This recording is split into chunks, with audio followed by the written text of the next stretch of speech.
Have you ever had a strange feeling, like something bad was about to happen, and then it actually did? Some people call it intuition. Others call it coincidence. But sometimes, it's something much darker. These stories were sent in by people who claim to have had real premonitions. Moments where they somehow knew, saw, or felt what was coming, before it ever happened. Whether you believe in that sort of thing or not, what you're about to hear is hard to explain away. Story 1. I dreamed my brother would die. My name is Rachel, and this is something I've only ever told a few people. If I'm being honest, I don't really like talking about it, not because I'm afraid people won't believe me, but because I hate remembering how helpless I felt. This happened back in 2018, when I was 26. I was living in Asheville, North Carolina at the time, working as a high school English teacher. My younger brother Kyle was 22, attending Appalachian State University up in Boone. He was majoring in environmental science, and honestly, he was the kind of person everyone liked. Charismatic, funny without trying, the kind of guy who made friends everywhere. It started with a dream. I remember it was a Wednesday night. February 28th. I'd gone to bed late, grading essays, nothing out of the ordinary. But sometime in the early hours of the morning, I found myself in this foggy place. A church, I think. But it didn't look like any church I'd ever been to. The windows were tall and colorless, casting this pale, sterile light. There were pews lined up, and people sitting, murmuring, crying. In the dream, I was walking down the aisle, confused, trying to recognize the faces around me. Some were familiar, some weren't. It was like everyone was blurry around the edges. Then I noticed a casket at the front. I don't know why, but I didn't want to go near it. I remember feeling this deep, growing dread, like I already knew who was inside. But I had to see. I walked up slowly, my legs heavy. When I looked inside, it was Kyle. His face was peaceful, almost too peaceful, like whoever had prepared him didn't really know what he looked like alive. I screamed. And I woke up. I shot up in bed, gasping, drenched in sweat. It was barely 4 a.m. My heart was racing so hard I thought I was having a panic attack. I just sat there, staring at the wall, trying to convince myself it was just a dream. But it didn't feel like a dream. It felt like a warning. I got up and immediately called him. No answer. I texted, "You okay? Call me ASAP." Nothing. He was probably asleep, but I couldn't shake the feeling that something was wrong. I didn't go back to sleep that night. I just sat on the couch, waiting for a reply. He finally called around 8:30 a.m., laughing. "Ratch, you're crazy." "I'm fine. I had like 3 missed calls from you." I tried to brush it off, but I ended up telling him about the dream anyway. He went quiet for a second, then said, "That's creepy. But hey, maybe you just miss me." We talked for a bit and hung up. But the dream wouldn't leave me. Over the next few days, I started getting anxious whenever I didn't hear from him. I called him more than usual. Sometimes twice a day. I knew I was being weird, but I couldn't help it. On March 3rd, a Saturday, I had this moment. I was cleaning the apartment, music playing, when suddenly everything just felt wrong. The air felt thicker. Like the temperature dropped. The music on my phone cut out for a second, then came back. It was like the room shifted. I don't know how else to explain it, but I felt this stabbing panic. Like something was happening. I grabbed my phone and called Kyle. No answer. Called again. Straight to voicemail. That's when I knew. 27 minutes later, my mom called me. Her voice was trembling, almost unintelligible. "Kyle was in an accident," she said. "The police just came to the door. Rachel, he's gone." The room spun. I dropped the phone. I couldn't speak. Couldn't think. I just remember this horrible, hollow ringing in my ears. He'd been driving home from a friend's place late that night. A drunk driver blew through a red light and hit him head-on. The paramedics said he died instantly. There was nothing anyone could have done. Here's where it gets worse. A few days after the funeral, I went through my journals. I keep a small notebook where I write random things, dreams, thoughts, dates. I found the entry from the night of the dream. I'd written, "Dream, Kyle's funeral. Church with tall windows." His face looked off. Don't forget. But there was more. On a page from weeks earlier, January, I'd written, "Keep seeing red lights in dreams." Something about Kyle. Bad feeling. I didn't even remember writing that. But it was my handwriting. At the funeral, I nearly passed out when I walked into the chapel. It wasn't the same place from the dream, but the windows were exactly as I'd seen them. Tall, pale glass. The casket was positioned the same way. Everyone's faces had that blurry, tear-stained look I'd seen before. I stood there, frozen, wondering if there was ever a moment I could have changed the outcome. If I'd convinced him not to go out that night. If I'd driven up to see him. Something. But I didn't. And now I live with that. People like to say dreams are just the brain's way of processing emotions. Maybe that's true. But I didn't feel scared about Kyle before the dream. I felt fine. Whatever I saw, it came from somewhere else. And now, every time I dream something vivid, something that feels too real, I wake up wondering what's coming next. This next story was sent in by someone who experienced something strange with time itself, and it all seemed to point to one specific moment. Story 2, the clock stopped at 3:17. My name is Brian. I'm 41 now, but this happened when I was 36, back in 2020. It was during that strange, quiet stretch of time when the world had sort of slowed down. Everyone was staying home, avoiding contact. But I was still working. I'm a night maintenance guy at a small industrial plant about 20 minutes outside of Akron, Ohio. It's the kind of job nobody thinks about, just one guy walking around an aging facility, checking gauges, inspecting pipes, replacing filters, occasionally swatting at a bat that got in somehow. I liked the solitude. I really did. At least until that night. It was a Thursday, March 5th, 2020. I remember because we had just gone through our monthly safety audit. I clocked in at 10 p.m., made a coffee from the break room machine, and started my usual rounds. Everything felt normal. Quiet. Cold. Around 3 a.m., I was making my way to the back section of the plant, near the old boiler room. That part of the building's always creeped me out a little, not because of ghosts or anything, but because it's ancient. Built in the late 1960s, barely updated. Cracks in the cement floor, steam that hisses even when nothing's running. I was about to log my boiler check when I heard a loud metallic clang. It echoed hard off the walls. I jumped, honestly. It sounded like a pipe expanding, but sharper. Almost like something got hit. Then the lights above me flickered. Not the whole facility, just in that hallway. 3 long fluorescent tubes blinked twice, then came back. I looked up. Then I looked at the wall clock. It was an old analog model, probably hadn't been changed since the 90s. It read 3:17 a.m. No big deal, I thought. I moved on. A few minutes later, as I was heading back down the same hallway, I glanced at the clock again. Still 3:17. I frowned and pulled out my phone. 3:17 a.m. Odd. Usually my phone was a minute or two ahead. I stood there for what felt like a long time, maybe 30, 40 seconds. Still said 3:17. At this point, I assumed the battery on the wall clock had died. But my phone? I walked back to the break room, where we had a small digital clock above the fridge.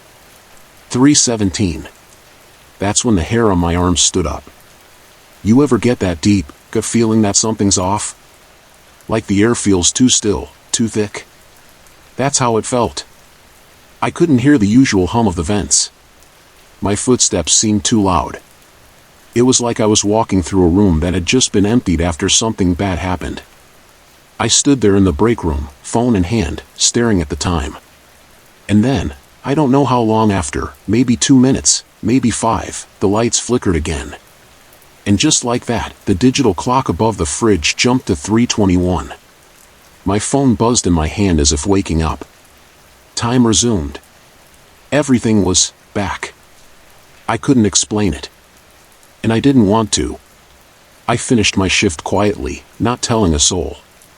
But that wasn't the end of it. The next night, I was on shift with a guy named Eric. He's a good guy, bit older than me, been working there over 20 years. I casually mentioned the clock acting weird and expecting him to just roll his eyes. Instead, he got real quiet. Then he said, "You said it was at 3:17? Yeah. Why?" He looked pale. "I had a dream last night. You were walking through the back hallway, and you just stopped.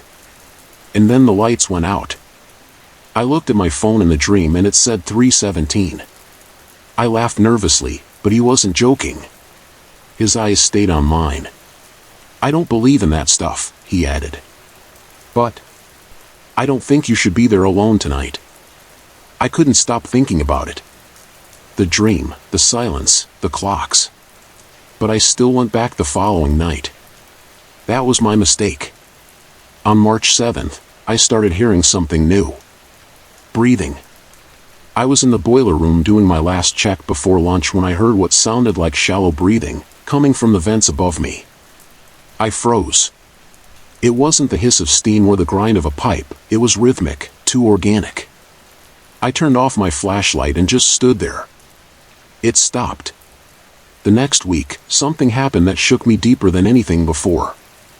A day shift guy named Malik got his hand crushed in one of the presses. A freak malfunction. Emergency stop failed. He was rushed to the hospital. Lost 2 fingers. The official time of the incident? 3:17 p.m. Now I was spiraling. I went back through the incident logs, curious. Wanting to prove to myself that it was all in my head. But guess what? In 2015, there was another injury. Steam valve blew, burned a guy named Josh across the chest. Time of accident? 3:17 p.m. There was also a fire in the break room in 2003. Timestamp on the camera footage, 3:17 p.m. It was always 3:17. I eventually told Eric everything. We sat in the locker room after hours, just talking. He told me something I wish I hadn't heard. Before this place was bought out, it used to be a steel mill. Back in the 70s, there was an explosion, boiler went off. 3 guys died. The emergency report listed the time as 3:17 a.m. He showed me the scanned copy of a news clipping on his phone. There it was. Clear as day. Tragedy strikes local mill, explosion kills 3. Time of incident, 3:17 a.m. Since then, I started leaving early. I don't care if it cuts into my hours. I make sure I'm out of that building before 3:17 a.m. every night. I've never found a logical explanation for what happened. Maybe it's all coincidence. Maybe our minds just find patterns when we're afraid. But I know what I saw. I know what I felt. Something stopped time that night. Something watched me. And whatever it is, it doesn't like being ignored. The following story comes from someone who started seeing something, but only in the mirror. What he thought was just exhaustion turned into something much darker. Story 3, The Thing in the Mirror. My name is Derek. I'm 33 now, but this happened when I was 27, back in 2014. At the time, I was living in Tucson, Arizona. I'd just gotten out of a rough relationship, and honestly, I was kind of a mess. Drinking too much, sleeping too little, drifting through my days like a ghost. To get back on my feet, I took a job at this small, old-school barbershop downtown. It wasn't anything fancy, just a 3-chair place tucked between a pawn shop and a dry cleaner. The owner, Jerry, was a Vietnam vet with a thick mustache and a weird sense of humor. He didn't care much about my past, just that I could cut hair and show up on time. Things were slow at first. I'd sit in a chair, scrolling on my phone, waiting for walk-ins. Most of our customers were older guys from the neighborhood. Retired mechanics, lonely veterans, a few young kids with their dads. Quiet, routine work. Honestly, I was grateful for it. But about 2 months into the job, I started noticing something strange. It started with the mirror. Now, I know how that sounds. Every barber shop has mirrors, big ones, wall to wall. But this was different. This mirror had something wrong with it. The first time it happened, I was shaving a guy's neck with the straight razor. Out of the corner of my eye, I saw someone standing behind me in the reflection. Tall. Wearing dark clothes. Just standing still. I spun around fast. No one. I checked the doorway, even stepped into the back. Empty. When I looked back at the mirror, the figure was gone. I told myself it was a trick of the light. Shadows. Maybe I'd been too tired. But something about it felt deliberate. Like it wanted to be seen. A few days later, it happened again. This time I was alone. It was around 6:45 p.m., just before closing. I'd finished sweeping, turned off the sign, and was washing my hands at the little sink in the corner. When I looked up, the mirror was wrong. I didn't notice it right away, but when I blinked, I realized my reflection didn't blink back. I froze. I leaned in slightly. The lighting was dim, but I swear, my reflection had this slight smirk. Like it was pretending to be me, and not doing a great job. I shut off the lights and got out of there. I didn't tell Jerry at first. What was I supposed to say? Hey, I think the mirror's haunted. He'd fire me on the spot. But the longer I stayed, the worse it got. Every time I caught the mirror from a side glance, I saw movement. A shift. Like someone ducking just out of view. And then came the dreams. In one dream, I was inside the shop, but it looked different, older, darker. There were no chairs, no customers. Just the mirror. I was standing in front of it, staring at myself. But my reflection wasn't doing what I was doing. It tilted its head, smiled, then mouthed something I couldn't hear. When I leaned closer, it grabbed me through the glass. I woke up screaming. It wasn't just one dream. It became a pattern. At least twice a week. Always in the shop. Always the mirror. Always the same expression. I started losing sleep. I stopped shaving. Customers began noticing.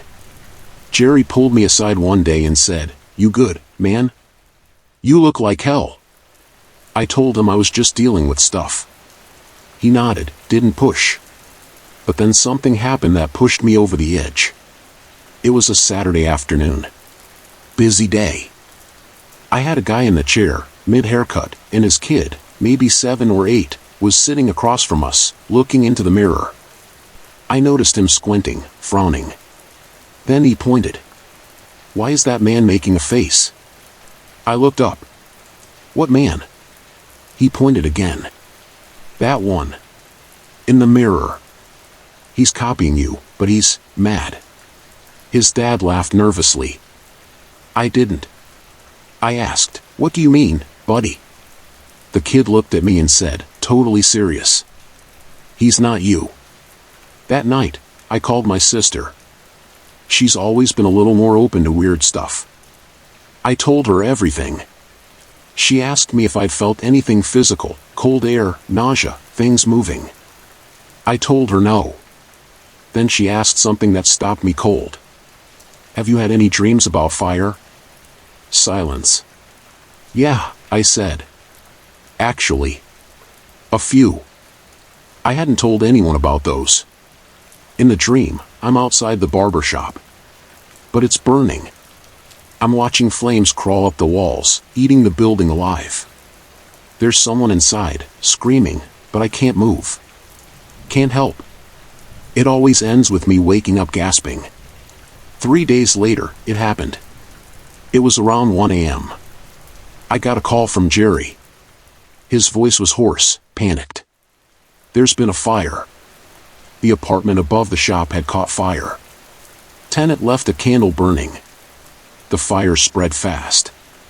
By the time the fire department got there, the entire shop was engulfed. Gone. Everything. The only fatality? A homeless man who used to sleep in the alley behind the building. He'd taken shelter in the storage room through a side entrance. No one knew he was there. They never rebuilt the shop. Jerry retired. I moved out of Tucson a few months later. But I haven't forgotten. I never will. Sometimes, when I look into a mirror, any mirror, I wait. Just for a second. To see if my reflection's going to blink when I do. Or if it's going to smile first. If you've experienced something creepy or unexplainable, especially something that felt like a premonition, feel free to share it in the comments. You never know who else might have felt the same thing, or worse. Thanks for watching, and stay safe out there.